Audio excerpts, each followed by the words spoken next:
हरि ओम श्री गुरुभ्यो नमः। शुक्लांबरधरं विष्णुं शशिवर्णं चतुर्भुजं प्रसन्नवदनं ध्यायेत् सर्वविघ्नोपशान्तये। यस्य द्विरदभक्त्राद्याः पारिषद्याः परहर्षतं विघ्नं निघ्नन्ति सततं विश्वक्सेनं तमाश्रये। नारायणं नमस्कृत्य नरं चैव नरोत्तमं देवीं सरस्वतीं व्यासं ततो जयमुदीरयेत्। व्यासं वसिष्ठनप्तारं शक्तेः पौत्रमकल्मषं पराशरात्मजं वन्दे शुकतातं तपोनिधिं। व्यासाय विष्णुरूपाय व्यासरूपाय विष्णवे नमो वै ब्रह्मनिधये वासिष्ठाय नमो नमः। अविकाराय शुद्धाय नित्याय परमात्मने सदैकरूपरूपाय विष्णवे सर्वजिष्णवे। यस्य स्मरणमात्रेण जन्मसंसारबन्धनात् विमुच्यते नमस्तस्मै विष्णवे प्रभविष्णवे। नमः समस्तभूतानामादिभूताय बुभृते अनेकरूपरूपाय विष्णवे प्रभविष्णवे। ॐ नमो विष्णवे प्रभविष्णवे। श्रीवैशम्पायन उवाच श्रुत्वा धर्मानशेषेण पावनानि च सर्वशः युधिष्ठिरः शान्तनवं पुनरेवाभ्यभाषत। युधिष्ठिर उवाच किमेकं दैवतं लोके किं वाप्येकं परायणं स्तुवन्तः कं कमर्चन्तः प्राप्नुयुर्मानवाः शुभम्। को धर्मः सर्वधर्माणां भवतः परमो मतः किं जपन्मुच्यते जन्तुर्जन्म संसारबन्धनात्। श्रीभीष्म उवाच जगत्प्रभुं देवदेवम् अनन्तं पुरुषोत्तमं स्तुवन्नाम सहस्रेण पुरुषः सततोत्थितः। तमेव चार्चयन् नित्यं भक्त्या पुरुषमव्ययम् ध्यायन्तु वन्नमस्त्यं च यजमानस्तमेव च। अनादिनिधनं विष्णुं सर्वलोकमहेश्वरं लोकाध्यक्षं स्तुवन्नित्यं सर्वदुःखादिगो भवेत्। ब्रह्मण्यं सर्वधर्मज्ञं लोकानां कीर्तिवर्धनं लोकनाथं महद्भूतं सर्वभूतभवोद्भवम्। एष मे सर्वधर्माणां धर्मोऽधिकतमो मतः यद्भक्त्या पुण्डरीकाक्षं स्तवैरच्चे नरः सदा। परमं यो महत्तेजः परमं यो महत्तपः परमं यो महद्ब्रह्मा परमं यः परायणं पवित्राणां पवित्रं यो मङ्गलानां च मङ्गलम् दैवतं देवतानां च भूतानां यो व्ययः पिता। यतः सर्वाणि भूतानि भवन्त्यादियुगागमे यस्मिन् च प्रलयं यान्ति पुनरेव युगक्षये। तस्य लोकप्रधानस्य जगन्नाथस्य भूपते विष्णोर्नाम सहस्रं मे शृणु पापभयापहम्। यानि नामानि गौणानि विख्यातानि महात्मनः ऋषिभिः परिगीतानि तानि वक्ष्यामि भूतये। ऋषिर्नाम्नं सहस्रस्य वेदव्यासो महामुनिः छन्दोऽनुष्टुप् तथा देवो भगवान् देवकीसुतः। अमृतांशूद्भवो बीजं शक्तिर्देवकीनन्दनः त्रिसामाहृदयं तस्य शान्त्यर्थे विनियुज्यते। विष्णुं जिष्णुं महाविष्णुं प्रभविष्णुं महेश्वरम् अनेकरूपदैत्यान्तं नमामि पुरुषोत्तमम्। अस्य श्रीविष्णो दिव्यसहस्रनामस्तोत्रमहामन्त्रस्य श्रीवेदव्यासो भगवान् ऋषिः अनुष्टुप् छन्दः। श्रीमहाविष्णुः परमात्मा श्रीमन्नारायणो देवता अमृतांशूद्भवो भानुरिति बीजं देवकीनन्दनः सृष्टीति शक्तिः उद्भवः क्षोभणो देव इति परमो मन्त्रः शङ्खबृन्नन्दके चक्रीति कीलकम् शाद्नधन्व गदाधर इत्यस्त्रम्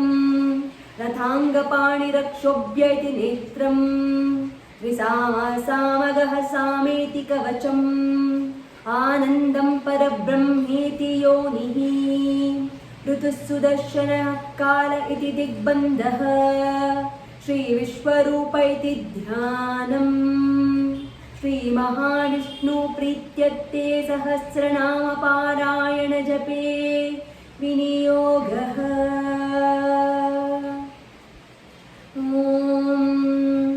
क्षीरोदन्वत्प्रदेशेषु चिमणिविलसत्सैकतैर्मौक्तिकानां मालाक्लृप्तः सनस्तः स्फटिकमणिनिभैर्मौक्तिकैर्मण्डिताङ्गः शुभ्रैरभ्रैरदभ्रैरुपरि विरचितैर्मुक्तपीयूषवर्षैरानन्दीनः पुनीयादरिनलिनगदाशङ्क पाणिर्मुकुन्दः भूपादौ यस्य नाभिर्वियदसुरनिलश्चन्द्रसूर्यौच्च नेत्रे कर्णावाशाः शिरोदुर्मुखमपि दहनो यस्य वासोऽयमब्धिः अन्तस्तं यस्य विश्वं सुरनरखगो भोगिगन्धर्वदैत्यैश्चित्रं रं रम्यते तं त्रिभुवनवपुषं विष्णुमीशं नमामि। ॐ नमो भगवते वासुदेवाय। शान्ताकारं भुजगशयनं पद्मनाभं सुरेशं विश्वाधारं गगनसदृशं मेघवर्णं शुभाङ्गं लक्ष्मीकान्तं कमलनयनं योगिहृद्यानगम्यं वन्दे विष्णुं भवभयहरं सर्वलोकैकनाथं मेघश्यामं पीतकौशेयवासं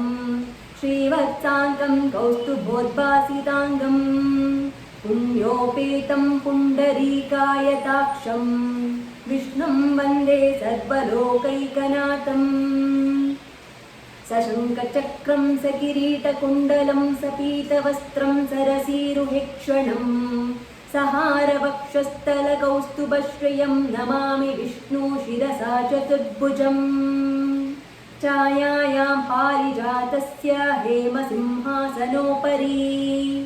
आसीनामम्बुदश्यामायदाक्षमलङ्कृतम्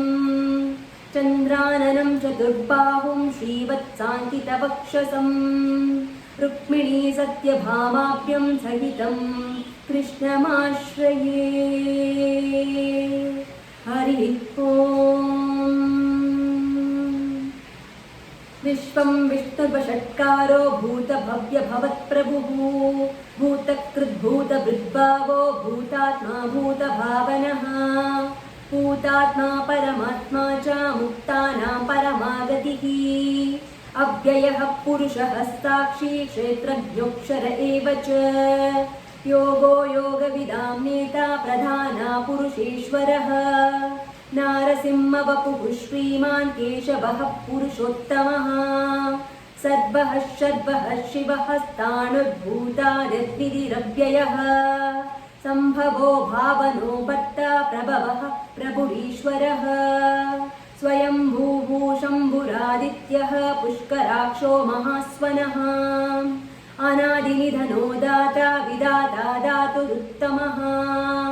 अप्रमेयो ऋषिकेशः पद्मनाभो अमरप्रभुः विश्वकर्मा मनुस्त्वष्टा स्तविष्टः स्तविरोध्रुवः अग्राह्यः शाश्वतो कृष्णो लोहिताक्षः प्रतर्दनः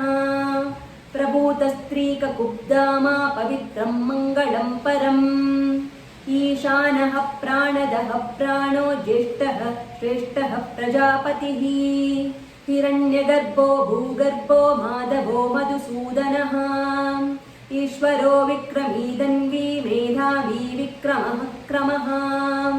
अनुत्तमो दुरादर्शः कृतज्ञः कृतिरात्मवान् सुरेशः शरणं शर्म विश्वरेताः प्रजाभवः अहः संवत्सरो व्याळः प्रत्ययः सर्वदर्शनः अजः सर्वेश्वरः सिद्धः सिद्धिः सर्वादिरच्युतः वृषाकपिरमेयात्मा सर्वयोगविनिसृतः वसुर्वसुमनाः सत्याः समात्मा संमितः समः अमोघः पुण्डरीकाक्षो वृषकर्मा वृषाकृतिः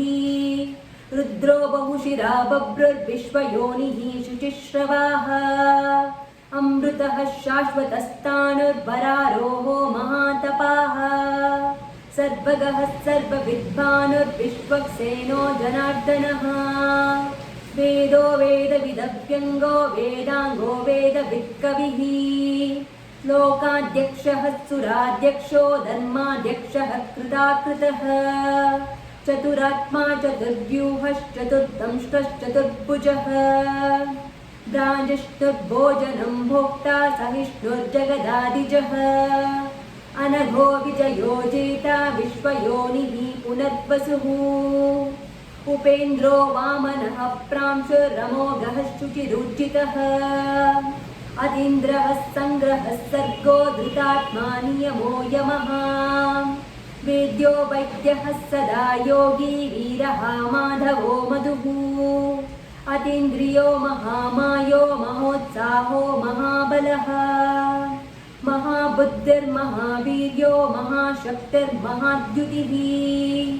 अनिर्देशवपुः श्रीमानमेयात्मा महादृदृक् महेश्वासो महीभट्टा श्रीनिवासः सतां गतिः अनिरुद्धः सुरानन्दो गोविन्दो गोविदाम्पतिः मरेट्युद्धमनोहंसः सुपन्नो भुजगोत्तमः हिरण्यनाभः सुतपाः पद्मनाभः प्रजापतिः अमृत्युः सर्वदृक्सिंहा सन्धाता सन्धिमास्तिरः अजो दुर्मर्षणः शास्ता विश्रुतात्मा सुरारिः गुरुर्गुरुतमो धामा सत्यः सत्यपराक्रमः निमिषो अनिमिषः स्रग्वी वाचस्पतिरुदारधीः अग्रणी ग्रामणीः श्रीमान् न्यायो नेता समीरणः सहस्रमूर्धा विश्वात्मा सहस्राक्षः सहस्रपात् आवर्तनो निवृत्तात्मा संवृतः सम्प्रमर्दनः अहः संवर्तको वह्निरनिलोधरणीधरः सुप्रसादः प्रसन्नात्मा विश्वदृग्विश्वभुग्विभुः सत्कर्ता सत्कृतः साधुर्जह्नुर्नारायणो नरः असङ्ख्येयो प्रमेयात्मा विशिष्टः शिष्टकृच्छुचिः सिद्धार्थः सिद्धसङ्कल्पः सिद्धिदः सिद्धिसाधनः वृषायी वृषभो विष्णुर्वृषपर्वा वृषोदरः वर्धनो वर्धमानश्च विविक्तः श्रुतिसागरः सुभुजो दुर्धरो वाग्मी महेन्द्रो वसुधो वसुः नैकरूपो बृहद्रूपः शिपिविष्टः प्रकाशनः ओजस्तेजोद्युतिधरः प्रकाशात्मप्रतापनः वृद्धः स्पष्टाक्षरो मन्त्रश्चन्द्रांशुर्भास्करद्युतिः अमृतांशुद्भवो भानुः शशबिन्दुः सुरेश्वरः औषधं जगतः सेतुः सत्यधर्मपराक्रमः भूतभव्यभवन्नाथः पवनः पावनो नलः कामः कामकृत्कान्तः कामः कामप्रदः प्रभुः युगादिकृद्युगावर्तो नैकमायो महाशनः अदृश्यो व्यक्तरूपश्च सहस्रजितनन्तजित् इष्टो विशिष्टशिष्टेष्टः शिखण्डीनहुषो वृषः क्रोधः क्रोधकृत्कर्ता विश्वबाहुर्महीधरः अच्युतः प्रतितः प्राणः प्राणदो वासवानुजः अपां निधिरधिष्ठानाम् अप्रमत्तः प्रतिष्ठितः स्कन्दः स्कन्दधरो दुर्यो वरदो वायुवाहनः वासुदेवो बृहद्भानुरादिदेवः पुरन्दरः अशोकस्तारणस्तारः शूरः शौरिजनेश्वरः अनुकूलः शतावर्तः पद्मी पद्मनिवेक्षणः पद्मनाभो अरविन्दाक्षः पद्मगर्भः शरीरभृत् महद्दीरुद्धो वृद्धात्मा महाक्षो गरुडध्वजः अतुलः शरभो भीमः समयज्ञो हविर्हरिः सर्वलक्षणलक्षण्यो लक्ष्मीवान् समितिञ्जयः विक्षरो रोहितो मार्गो हेतुर्दामोदरः सः महीधरो महाभागो वेगवानमिताशनः उद्भवः क्षोभणो देवः श्रीगर्भः परमेश्वरः करणं कारणं कर्ता विकर्ता गहनो गुह व्यवसायो व्यवस्थानः संस्थानः स्थानदो ध्रुवः परद्दिः परमस्पष्टः तुष्टः पुष्टः सुवेक्षणः रामो विरामो विरजो मार्गो नेयो नयोनयः वीरः शक्तिमतां श्रेष्ठो धर्मो धर्मविदुत्तमः वैकुण्ठः पुरुषः प्राणः प्राणदः प्रणवः पृथुः हिरण्यगर्भः शत्रुघ्नो व्याप्तो वायुरदोक्षजः ऋतुः सुदर्शनः कालः परमेष्टि परिग्रह उग्रसंवत्सरो दक्षो विश्रामो विश्वदक्षिणः विस्तारः स्थावरस्ताणुः प्रमाणं बीजमव्ययम् अर्थो अनर्थो महाकोशो महाभोगो महाधनः अनिर्भिन्नहस्तविष्टो अभूद्धर्मयूपो महामकः नक्षत्रनेमि नक्षत्री क्षमः क्षामः समीहनः यज्ञ इज्यो महेज्यश्च क्रतुसत्रं सतां गतिः सर्वदर्शी विमुक्तात्मा सर्वज्ञो ज्ञानमुत्तमम् सुव्रतः सुमुखः सूक्ष्मः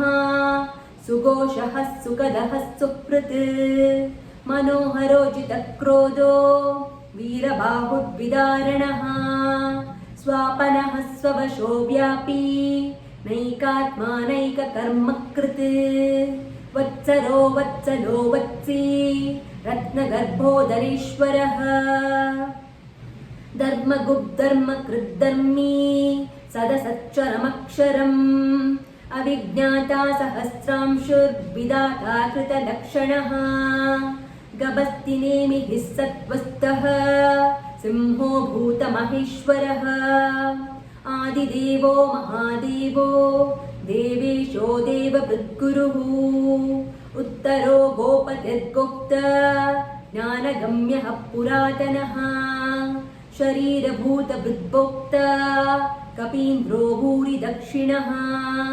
सोमपोऽमृतपः सोमः पुरुजित्पुरुसत्तमः विनयोजयः सत्यसन्धो दाशार्हा स्वात्वतां पतिः जीवो विनयिता साक्षी मुकुन्दोमितविक्रमः अम्भोनिधिरनन्तात्मा महोदधिशयोऽन्तकः अजो महार्हः स्वाभाव्यो जितामित्रः प्रमोदनः आनन्दो नन्दनो नन्दः सत्यधर्मत्रिविक्रमः महर्षिः कपिलाचार्यः कृतज्ञो मेदिनीपतिः त्रिपदस्त्रिदशाध्यक्षो महाशृङ्गः कृतान्तकृत् महावराहो गोविन्दः शुषेणः कनकाङ्गदी गुह्यो गभीरो गहनो गुप्तश्चक्रगदाधरः वेधाः स्वाङ्गोजितः कृष्णो दृढः सङ्कर्षणोच्युत वरुणो वारुणो वृक्षः पुष्कराक्षो महामनाः भगवान् भगवानन्दी वनमाली हलायुधः आदित्यो ज्योतिरादित्यः सहिष्णुर्गतिसत्तमः सुधन्वकण्डपरशुद्धारुणो द्रविणप्रदः दिवस्कृत्सर्वदृग्भ्यासो वाचस्पतिरयो निजः त्रिसामः सामगः साम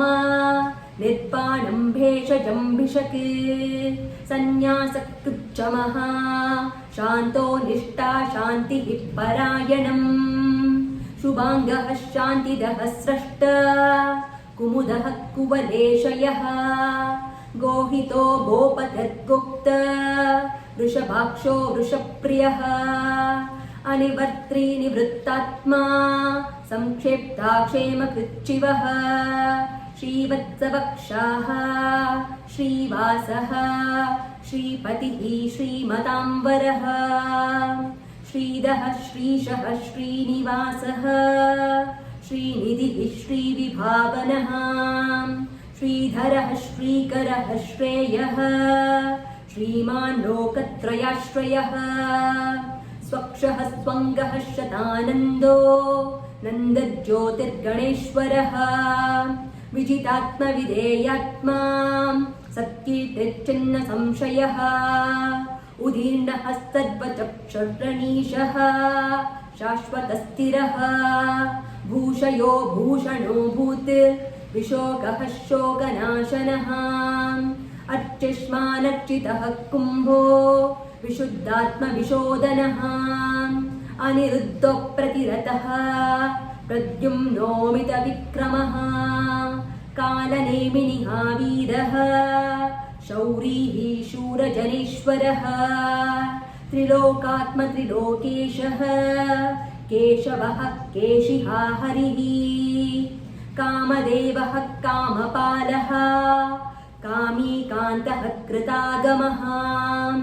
अनिर्देश्य वपुः विष्णुर्वीरोऽनन्तो धनञ्जयः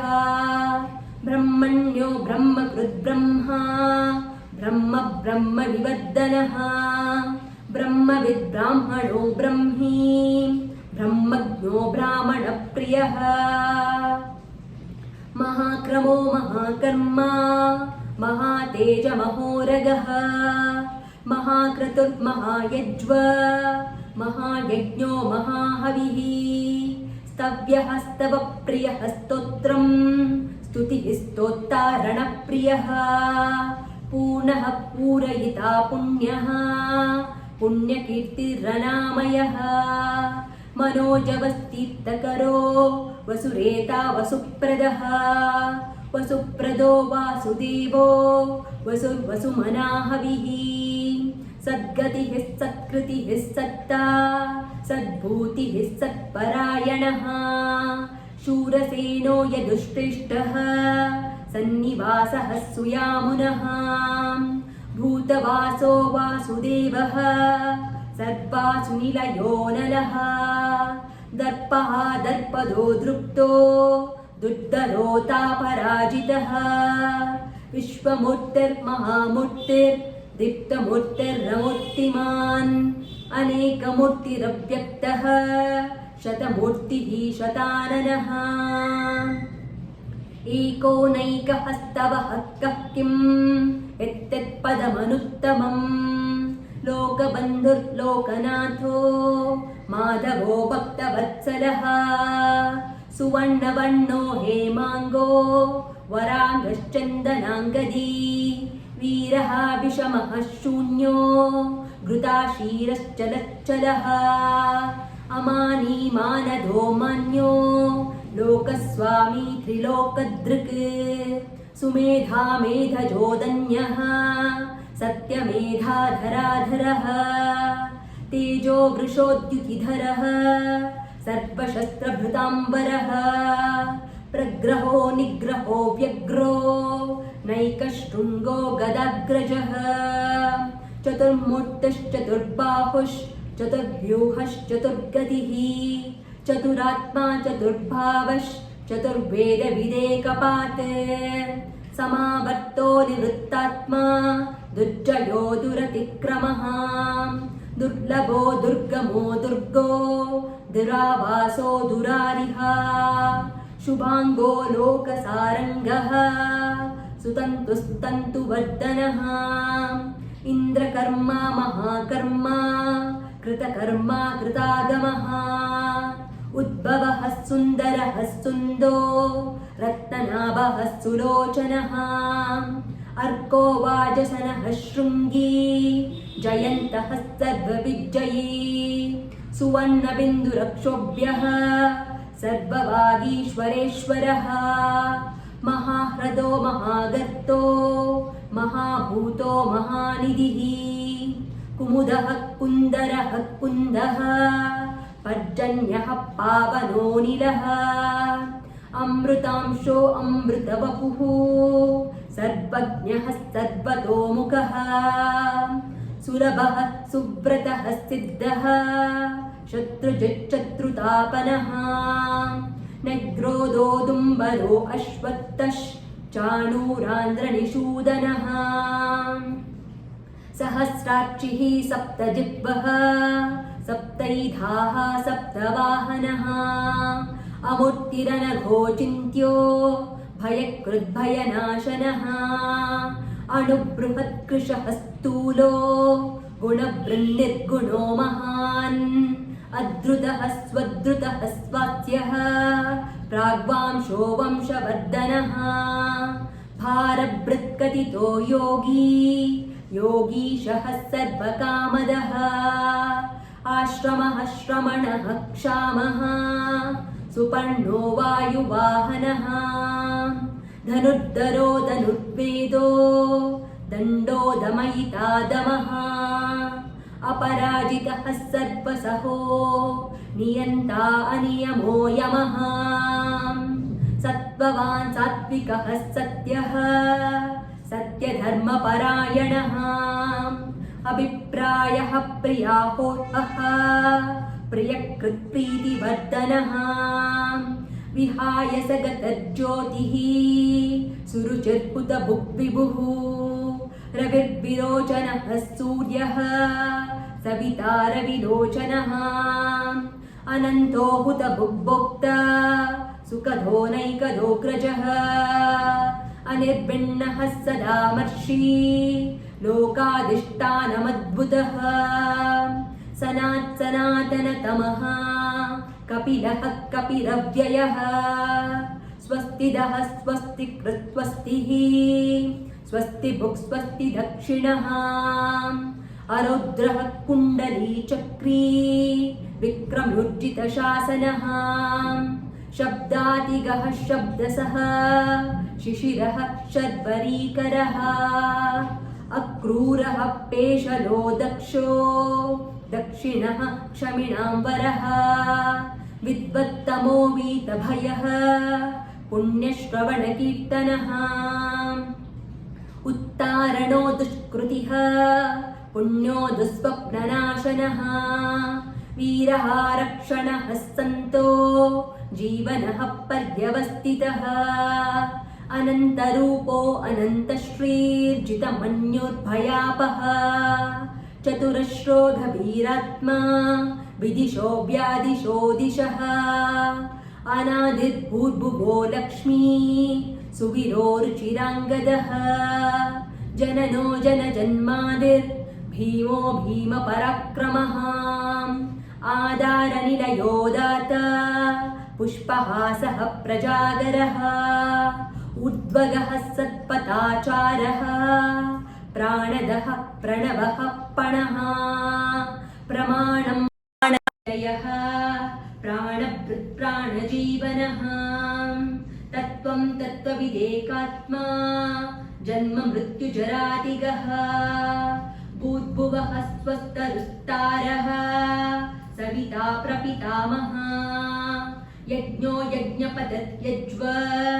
यज्ञाङ्गो यज्ञवाहनः यज्ञवृद्यज्ञकृत्यग्नि यज्ञभुक् यज्ञसाधनः यज्ञान्तकृद्यज्ञगुह्यमन्नमन्नाद एव च आत्मयोनिः स्वयं जातो वैखानः सामगायनः देवकीनन्दनः स्रष्ट क्षितीशः पापनाशनः शङ्खबृन्नन्दकी चक्री शार्ङ्गधन्वा गदाधरः रताङ्गपाणिरक्षोभ्यः सर्वप्रहरणायुधः श्रीसर्पप्रहरणायुध ॐ नमः इति। वनमाली गदीशाग्नी शङ्की चक्री च नन्दकी श्रीमन्नारायणो विष्णुर्वासुदेवोऽभिरक्षतु वनमाली गदीशाग्नी शङ्की चक्री च नन्दकी श्रीमन्नारायणो विष्णुर्वासुदेवोऽभिरक्षतु वनमाली गदीशाग्नी शङ्की चक्री च नन्दकी श्रीमन्नारायणो विष्णुर्वासुदेवोऽभिरक्षतु श्रीवासुदेवोऽभिरक्षतु ॐ नम इति। भीष्म उवाच इतीदं कीर्तनीयस्य केशवस्य महात्मनः नाम्नां सहस्रं दिव्यनामशेषेण प्रकीर्तितम् य इदं शृणुया नित्यं यश्चापि परिकीर्तयेत् नाशुभं प्राप्नुयात् किञ्चित् सोमुद्रेह च मानवः वेदान्तगो ब्राह्मणः स्यात् क्षत्रियो विजयी भवेत् वैश्योदनसमृद्धः स्यात् शूद्रः सुखमवाप्नुयात् धर्मार्थी प्राप्नुयात् धर्मामर्थार्थी चार्थमप्नुयात् कामानवाप्नुयात् कामी प्रजार्थी प्राप्नुयात् प्रजाम् भक्तिमान्यः सदोत्थाय शुचिस्तद्गतमानस सहस्रं वासुदेवस्य नाम्नामेतत् प्रकीर्तयेत् यशः प्राप्नोति विपुलं ज्ञाति प्राधान्यमेव च अचलां श्रियमाप्नोति श्रेयः प्राप्नोत्यनुत्तमम् न भयं क्वचिदाप्नोति वीर्यं तेजश्च विदन्ति भवत्यरोगो द्युतिमान् फलरूपगुणान्वितः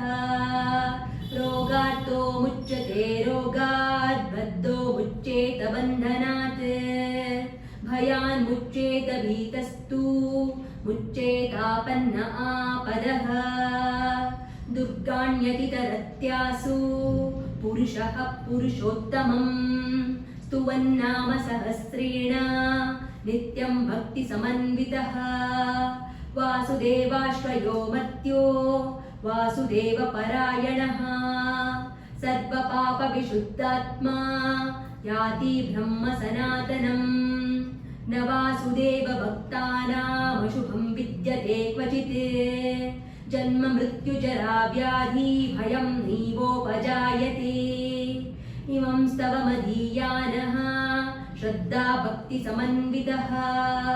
युज्येतात्मसुखक्षान्तिः श्रीधृतिः स्मृतिः कीर्तिभिः न क्रोधो न च मात्सर्यं न लोभो नाशुभा मतिः भवन्ति कृतपुण्यानां भक्तानां पुरुषोत्तमे द्यौस्कचन्द्रार्कनक्षत्र खं दिशो भूर्महोदधिः वासुदेवस्य वीर्येण विधृतानि महात्मनः ससुरासुरगन्धर्वं स यक्षोरगराक्षसं जगद्वशे वर्ततेदं कृष्णस्य सचराचरम् इन्द्रियाणि मनोबुद्धिः सत्त्वं तेजो बलं धृतिः वासुदेवात्मकान्याहुः क्षेत्रं क्षेत्रज्ञ एव च सर्वागमानमाचारः प्रथमं परिकल्पते आचारप्रभवो धर्मो धर्मस्य प्रभुरच्युतः ऋषयः पितरो देवा महाभूतानि दातवः जङ्गमाजङ्गमं चेदं जगन्नारायणोद्भवम् योगो ज्ञानं तथा साङ्ख्यं विद्याः शिल्पादिकर्म च वेदाः शास्त्राणि विज्ञानमेतत् सर्वं जनार्दनात् एको विष्णुर्महद्भूतं पृथग्भुक्तान्येकशः त्रीन् लोकान् व्याप्य भूतात्मा भुङ्क्ते विश्वभुगव्ययः इमं स्तवं भगवतो विष्णोर्व्यासेन कीर्तितम् पठेद्य इच्छेत् पुरुषः श्रेयः प्राप्तुं सुखानि च विश्वेश्वरमजं देवम् जगतः प्रभवप्ययम् भजन्ति ये पुष्कराक्षं न ते यान्ति पराभवम् न ते यान्ति पराभवम् ॐ नम इति अर्जुन उवाच पद्मपत्रविशालाक्ष पद्मनाभः सुरोत्तमा भक्तानामानुरक्तानां त्राता भव जनार्दन श्रीभगवानुवाच यो मां नाम सहस्रेण स्तोतुमिच्छति पाण्डव सोऽहमेकेन श्लोकेन स्तुत एव न संशयः स्तुत एव न संशय ॐ नम इति व्यास उवाच वासनाद्वासुदेवस्य वासितं ते जगत्त्रयम् सर्वभूतनिवासोऽसि वासुदेव नमोऽस्तु ते श्रीवासुदेव नमोऽस्तुत ॐ नम इति पार्वत्युवाच केनोपायेन लघुना विष्णोर्नाम सहस्रकम् पठ्यते पण्डितैर्नित्यं श्रोतुमिच्छाम्यहं प्रभो ईश्वर उवाच श्रीराम राम रामेति रमे रामे मनोरमे सहस्रनाम तत्तुल्यं राम नाम वरानने श्रीराम राम रामेति रमे रामे मनोरमे सहस्रनाम तत्तुल्यं राम नाम वरानने श्रीराम राम रामेति रमे रामे मनोरमे सहस्रनाम तत्तुल्यं राम नाम वरानने श्रीराम नाम वरानन ॐ नम इति ब्रह्मोवाच नमोऽस्त्वनन्ताय सहस्रमूर्तये सहस्रपादाक्षिशिरोरुबाहवे सहस्रनाम्ने पुरुषाय शाश्वते सहस्रकोटियुगधारिणे नमः श्रीसहस्रकोटियुगधारिणे ॐ नम इति सञ्जय उवाच यत्र योगेश्वरः कृष्णो यत्र पार्थो धनुर्धरः तत्र श्रीर्विजयो भूतिर्ध्रुवा नीतिर्मतिर्मम श्रीभगवानुवाच अनन्याश्चिन्तयन्तो मां ये जनाः पर्युपासते तेषां नित्याभियुक्तानां योगक्षेमं वहाम्यहम् परित्राणाय साधूनां विनाशाय च दुष्कृतां धर्मसंस्थापनार्थाय सम्भवामि युगे युगे आर्ताः विषण्णाः शिथिलाश्च भीताः घोरेषु च व्याधिषु वर्तमानाः सङ्कीर्त्य नारायण शब्दमात्रं विमुक्तदुःखाः सुखिनो भवन्ति आर्ताः विषण्णाः शिथिलाश्च भीताः घोरेषु च व्याधिषु वर्तमानाः सङ्कीर्त्य नारायण शब्दमात्रं विमुक्तदुःखाः सुखिनो भवन्ति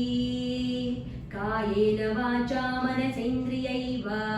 बुद्ध्यात्मना वा प्रकृते स्वभावात् करोमि यद्यत् सकलं परस्मै नारायणायेति समर्पयामि इति श्रीमहाभारते